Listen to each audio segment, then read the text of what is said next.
Hey everyone, welcome back to my channel. My name is Tristen. I am a 21-year-old from Chicago who attends college in California, and I'm currently studying abroad in Colombia. And currently I'm in a cafe, and I'm just going to be answering all the questions that people ask me on my Instagram about just what study abroad is basically, and really the realities of it and everything that people just need to know about it as they consider maybe going abroad themselves, or if they know people who are going abroad, how they can support people who are abroad, and just also giving a background and some information for you all as you watch my videos. So I got a lot of questions on Instagram, and I wrote down some of them because there was kind of like different groups of questions, and so I'm just gonna go through and answer the groups of questions, and I'll show the question on the screen also so you can know where it was coming from and why I grouped it together in a certain way. Okay, so for the first question cluster is really just about what is study abroad. So what locations are offered, what are the different types of programs that you can go on, and what are the durations. So studying abroad is essentially when you go to a region, country, city, just some place outside of where you are based for college. For some people that might mean they're going somewhere where they aren't from. How am I trying to say this? Basically, when you go outside of the country that you're located in or that you're based in to study for a semester or a couple of weeks or 2 semesters or a couple months, a season, the durations vary depending upon the types of program that you go and attend. The locations, that also will vary, but there's pretty much study abroad programs everywhere in the world. So that's pretty much it for the short basis, and I'll get into the details and specifics as I go on. The next question is, why did I study abroad? What inspired me to go abroad, and why did I study abroad for 2 semesters? So from a very young age, in all of my Spanish classes, I always knew about study abroad as an option. We will always do different projects on different countries, and even in my high school, they brought in, I can't remember what the name of the program was, but they brought in a program, I think it was School Year Abroad. And we could have done that in high school. So I was actually considering going to Spain already as either a sophomore or junior in high school. Didn't end up going because that's when COVID occurred. But study abroad is something that has always been in the back of my mind, especially like I said, I've been taking Spanish classes for a long time. And so as I started learning Spanish and I started to really fall in love with the language, I just had a dream of going to a Spanish-speaking country to really get fluent and to really learn about a specific culture in a Latin American context at the same time. So when I got to college, I knew, of course, that I would be studying abroad. And what I didn't know was that my school, Claremont McKenna College, has a really amazing study abroad program in which anyone can go abroad. There's no really hard requirements or prerequisites that you need to meet in order to go abroad. You don't have to be of a specific major or anything like that. And it's also really good because they are very good about financial aid, and people who are currently on financial aid, all their aid travels with them. So of course that was perfect for me because, like I said, I always wanted to do it. So coming to a school where that was already set up just worked out. So at my school, people can start studying abroad as early as their sophomore spring, which is what I did. And initially I wanted to do a domestic exchange program, and that's a little bit different from study abroad because it would be within the United States. And so the program I was considering was going to Spelman to do a semester over in Spelman. And this program was something that was appealing to me about coming to my school and part of the reason why I committed. But lo and behold, they didn't have that program anymore for whatever reason. So I tried to get it reinstated. I was in communication with the people in my study abroad office and everything. Even asked them if I needed to reach out to Spelman myself. And it just basically fell through. So when my sophomore year began, and that was all the summer before sophomore year, because I was trying to plan for that to happen sophomore spring. So my sophomore year began in the fall. I was thinking about what study abroad programs I wanted to do. Honestly, at this point, I was also pretty burnt out from school. It was only a year and a half in, but I just was burnt out with college. And Also, excuse my voice if it goes out a little bit or it sounds a little weak. I'm getting over a cold. But yeah, so I was looking at this. Okay, wait. I was burnt out, which meant that I didn't really want to be on my campus. So even though I couldn't go to Spelman, I still wanted to leave instead of just waiting until my junior year. At the time, also, my boyfriend was getting ready to go to London. So that was kind of already on my mind because of him. I ended up being like last minute with the application. I didn't realize that I had to apply for a global study abroad or international study abroad program before the school year began. So when I actually was applying, there was limited options available to me.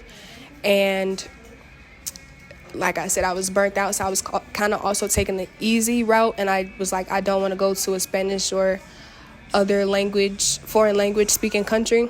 So I decided I will only go to an English speaking country because I thought it would be easier. And based on that, combined with the fact that I was already late, there was only so many programs still available. So there was 2 programs in London that were available to me. There was one at Queen Mary's, I believe is what it's called. And I think that one would have been a dual enrollment program. And a dual enrollment program is essentially where you take some of your classes at the institution in that country, and you take the rest of your classes with your host program. So say, like my program right now is CET. I have all my classes with CET. It would be like a mix, basically, there. And the other program that was available was at SOAS, which was the program I ended up going to, and it was called, SOAS is the School of Oriental and African Studies through the University of London. And this was a fairly new program. Only one other person had gone on this program from my school before me. But I was just more interested in it because it had like more of an ethnic identity-based lens that the classes were offered through. So I thought that would be fitting for me because, I don't know, like I'm just more drawn to ethnic and cultural studies. So I ended up selecting this program. Also had heard great things from the one person that did go there. And yeah, I didn't really have that much of a thorough or like passionate reason behind why I chose to go to London, which also played a role in why I ended up not really liking it. But I went there. I had, like I said, it was direct enrollment. So, or maybe I didn't say that, but it was a direct enrollment program. So all of my courses were through SOAS. I had, I believe, 4 courses there. I took a course called The Music Business, Arts, Commodification, and Culture, and Cool Japan. And the last one was called Decolonizing the Arts, which was kind of like an art history or a museum type of class. Now, as far as why I decided to study abroad, where I'm currently at in Colombia, part of the reason has already been explained. I love Spanish. I wanted to become fluent in Spanish. I always wanted to study abroad in a Spanish-speaking country. I heard about this specific program here in Cali, Colombia, through CET from my friend Kennedy, as you all have seen, or who you all have seen on my channel so far already. She is an Africana Studies major at Pomona, and so the program was appealing to her because it has a very specific focus on race and ethnicity and identity in the Colombian context. So learning about Afro-Colombian culture, history, how like armed conflicts, environmental conflicts, and all these things have affected these communities, but also like how new laws are maybe helping these communities or maybe not so much, but just all of that essentially is what this program is about. And like I said, I am also drawn to ethnic and cultural studies, and especially Black studies. Like, even though I'm a media studies major, anything in school about Black people is what really resonates with me the most. So all these things drew me to the program. Looking into the program more, like the courses being offered, the trips that we would go on, and how hands-on they were was appealing to me coming off of London, because that program was more hands-off. Like, we didn't really have trips. We didn't really have things where we would be with our cohort of people going out and doing excursions together. But this program does. And so, yeah, that's what drew me here. Now, the next question, why 2 semesters? Yeah, basically because, like I said, I always wanted to go to a Spanish-speaking country, so I knew I had to come to Latin America. I didn't do it initially because I was too late in my application process, and I was trying to take the easy way out. So yeah, and also I appreciate my home institution for a lot of reasons, but I'm not in love with it, so I wasn't really attached to the idea of spending more time on campus in America. If I could travel the world and it could be fully paid for, and I could learn things that I'm actually interested in and explore things that I maybe would never have the opportunity to do so in America, I was going to take that opportunity. So that's why I did it 2 times. And you can also, at my school, study abroad up to a full year. So I basically am studying abroad for a year. I just split it up to 2 different places over 2 different semesters. Okay. Misconceptions about study abroad. I don't really know what the perception is of study abroad per se, because I think a lot of people think that it's cool, and I would say that that's true.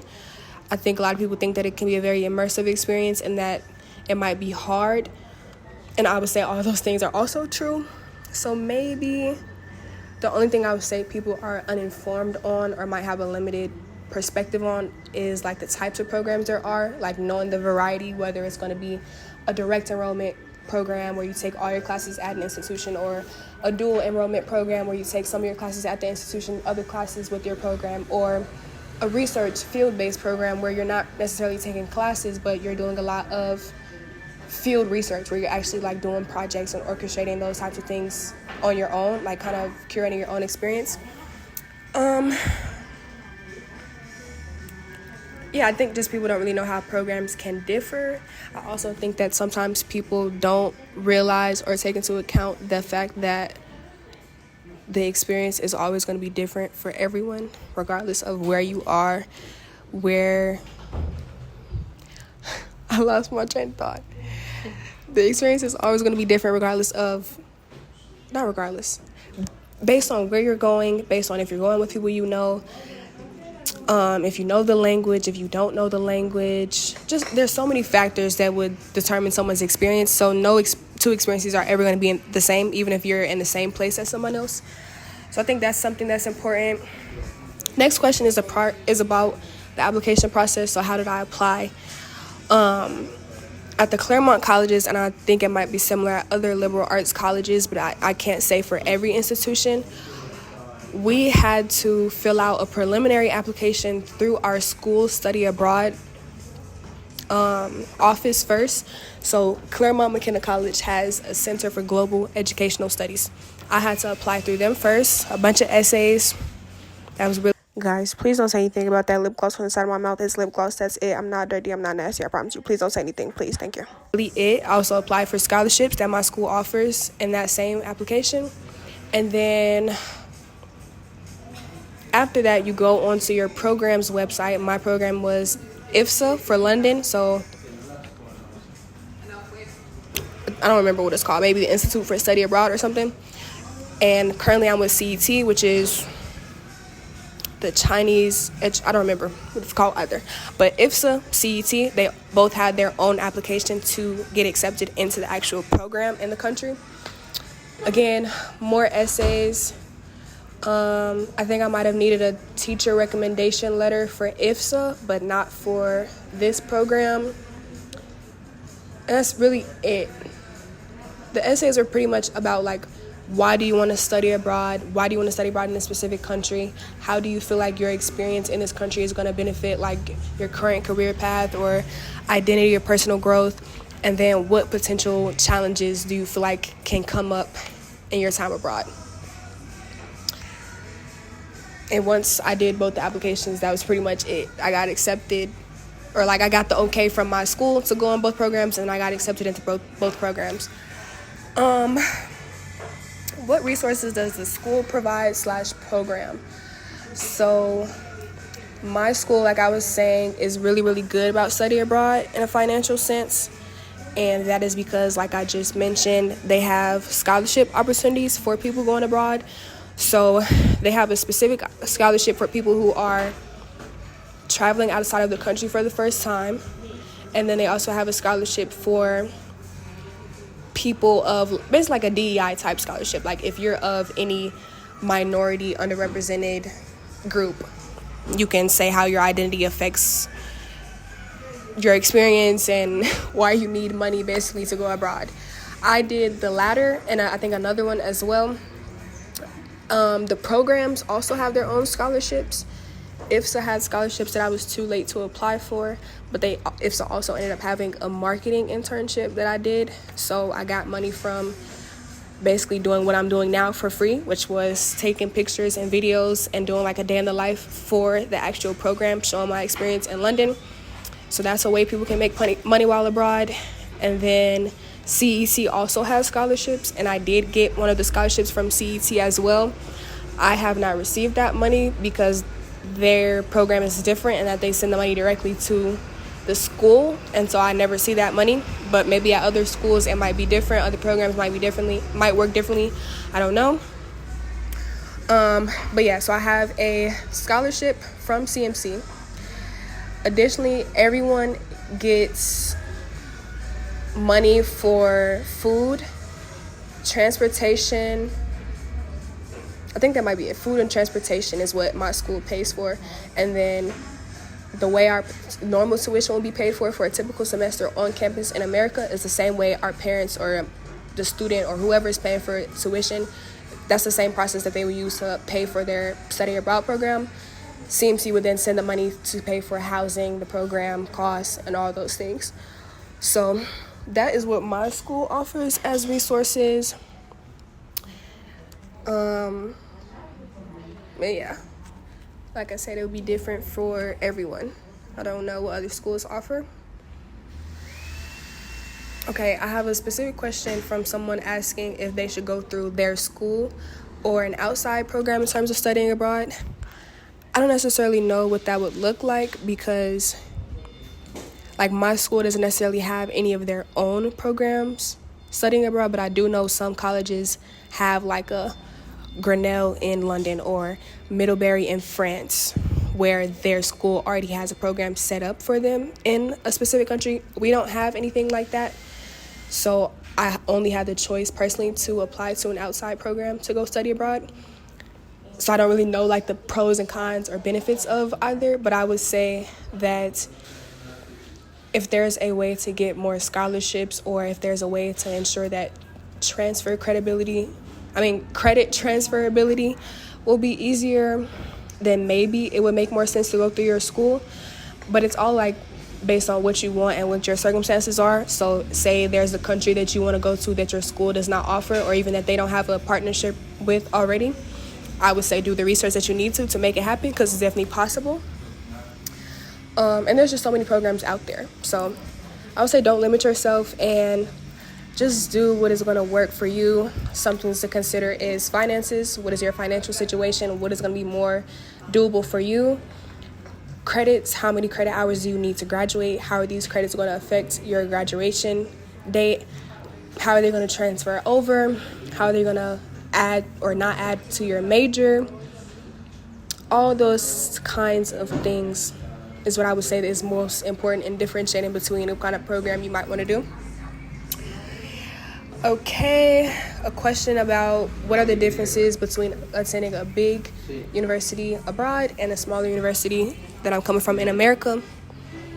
I would say in London, it was a drastic difference in a negative way, because SOAS, I would say it's a very nice school. They have a very good community, and I really appreciated my classes there. I also appreciated my classmates a lot there, and I really enjoyed working on like group projects or even like just having discussions in class with the people I attended school with there.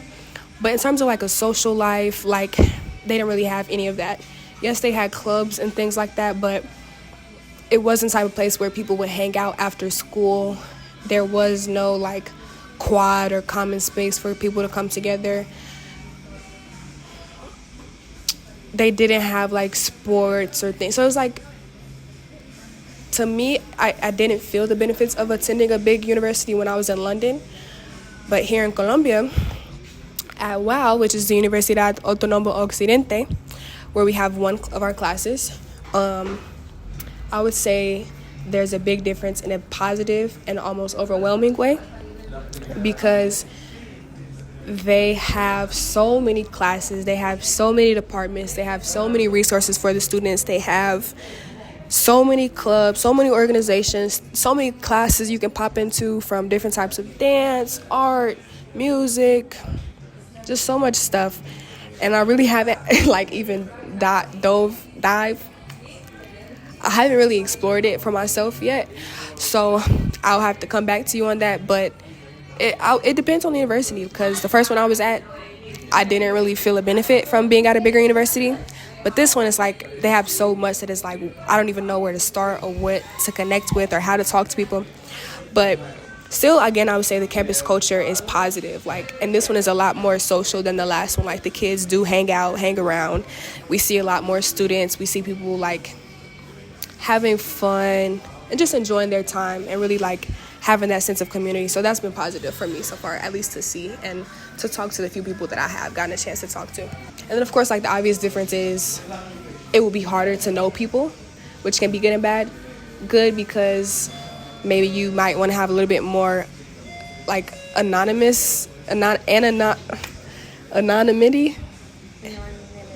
anonymity in your life. So that might be positive.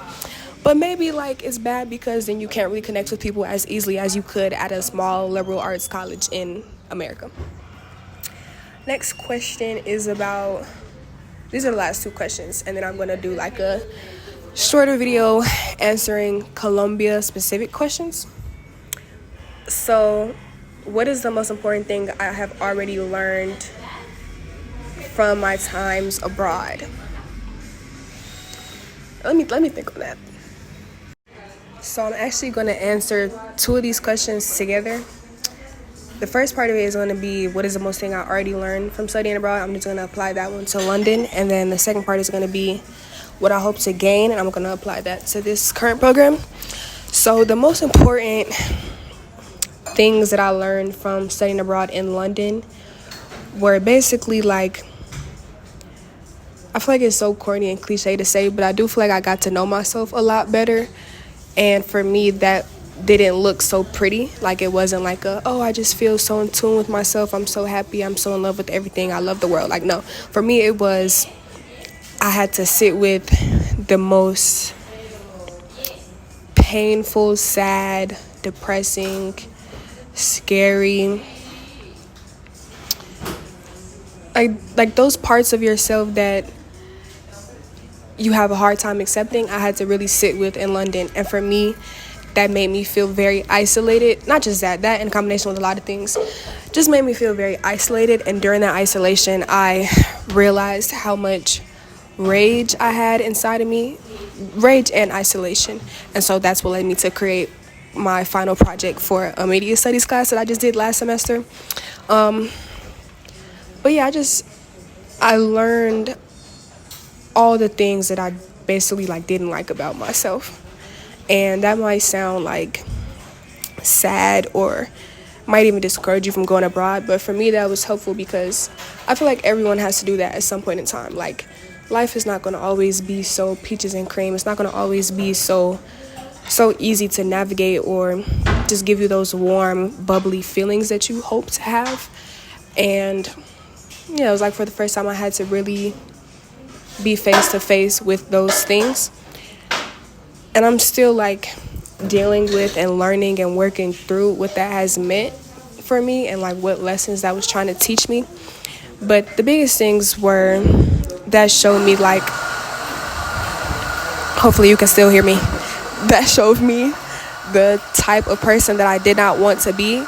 And it also made me a lot more in tune with the kind how my energy affected other people's energy, but also how other people's energy and even the energy of a place could affect my own energy and affect my own outlook on life and the ways I was showing up or not really showing up for other people, or just the ways I was interacting with people.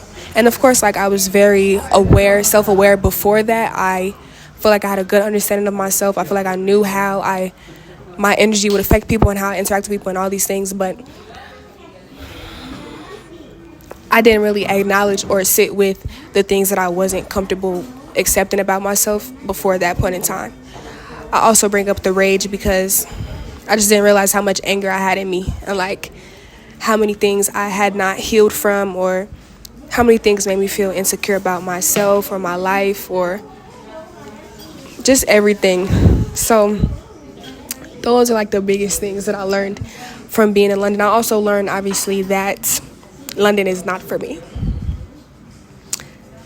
So, yes.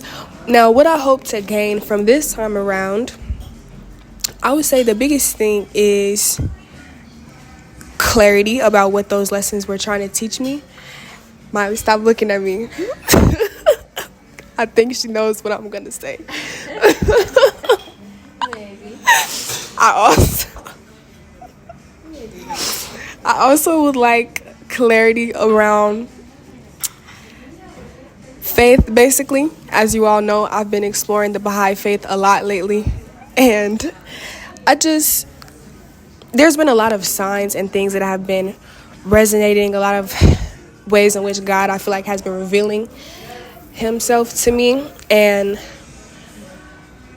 the biggest thing after this experience is that I just want to have like a lot of clarity, a lot of grounding, and just a lot of peace around my relationship with God and what this faith will mean to me and how it will help me to connect with other people, or like what it will show me about myself, and just everything I can learn in a spiritual realm and aspects of my life.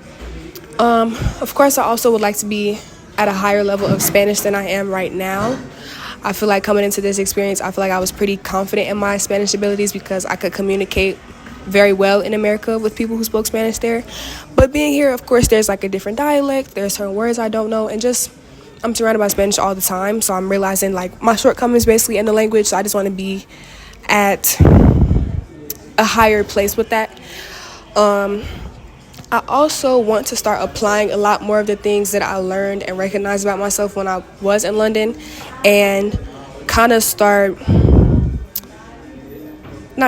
like let go of being complacent with me being a bad person, basically. Not saying like I've been a bad person, but there's certain things like lashing out on people or having an attitude, being short with people, just not always being the most graceful, that I just don't appreciate about myself. And I feel like now is the time to put into practice certain things that will basically allow me to check myself and hold myself accountable to making the kinds of positive changes I want to make for myself, and also have those things be reflected in the relationships I have with other people while I'm here. So definitely that. And of course, I want to have like a deeper level of understanding and knowledge around the experiences and culture of Afro-Colombians. Now, the very last question, I believe, I'm just going to check because I don't know for sure. Yes. What would I say to people who are hesitant about studying abroad? I would recommend studying abroad for everyone. It doesn't matter if you are extremely confident with yourself or you are so worried and you feel like you're not going to be able to figure anything out. I would recommend it to everyone. Like, I am a firm believer in basically like figuring it out. I haven't really shown that so much on my channel so far, but there's a lot of things that I've had to figure out on my own and just work through as a result of me being very independent, driven, and basically like forging my own path in life. And I feel like anyone can do that. Like, it's not just me because I have special unique powers or anything like that. No, like I feel like anyone has the possibility and capability within themselves to go and make things happen. Of course, we all are going to be coming from a different space of like resources that we might have or comfort level we might have with certain things, but I think that for everyone, study abroad is something that can be a growth opportunity. And the biggest barrier that I think might hold people back and make them hesitant, that is like a very valid one, is like the financial burden or cost of things. But like I said, there's scholarships. Like, it's just like applying to college. There's scholarships everywhere. There's scholarships within your institution, I'm sure, because these institutions have a lot of money. These programs offer scholarships as well. And there's probably outside scholarships, as there always are, that will help you to study abroad, because going out and seeing the world, especially for people that look like me or have a similar background to what I have, it's just very important. And I just think it's necessary. Like, I don't feel like you can have any experience that is going to be similar to studying abroad. Like, you're going to learn so much about yourself. You're going to learn so much about the world. You're going to learn so much about your place in all these things. If you are a person who is spiritual or of faith, that is of course going to be tested or like become more apparent to you over time. And yeah, I just feel like there's so many benefits to it that I would recommend for anyone to go. The downside, of course, is like we do have to be mindful of how we show up as Americans in other countries, because in London, I didn't feel like I was like in a space of privilege, because everyone there was pretty similar to America. And also there was like a higher, what is the word? The cost of living was way higher in London compared to America. And now being in Colombia, it's like the complete opposite. The cost of living is way lower, but also like, maybe it's not the cost of living that I mean to say, like things just cost less here compared to how much they cost in America. But that doesn't mean people aren't struggling. Like, people are still very much struggling here, if not more than they are in America. So that places me now in a position of privilege that I wasn't in before. And that's just something to be mindful of. Like, we all are going to be coming to a different country with our own biases, our own perspectives, and ways in which we are maybe more privileged than we think, or we might want to think. And so, as I say, study abroad is such a beneficial and positive and helpful thing. You also just want to be mindful of like what type of perspective you're coming into it with. I feel like you should make sure you're open-minded, and just also be aware of yourself and your placement as you show up in this new country, ready to learn and do all the things you're going to do and then leave, you know? But yeah, I would definitely recommend it for everyone.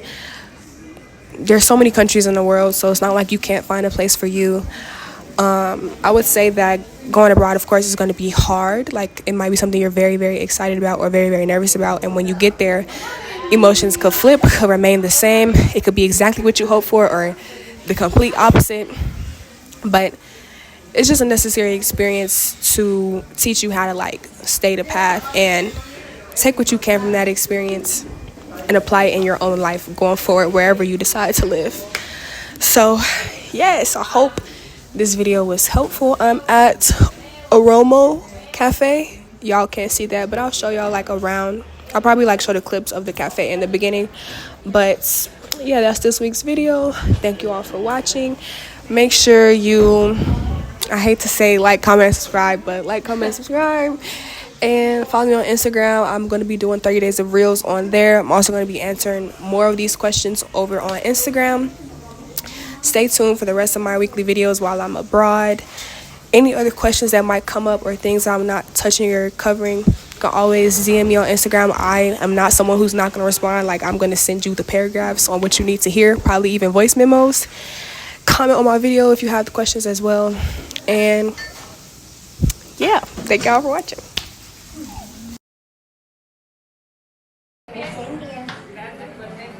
Gracias.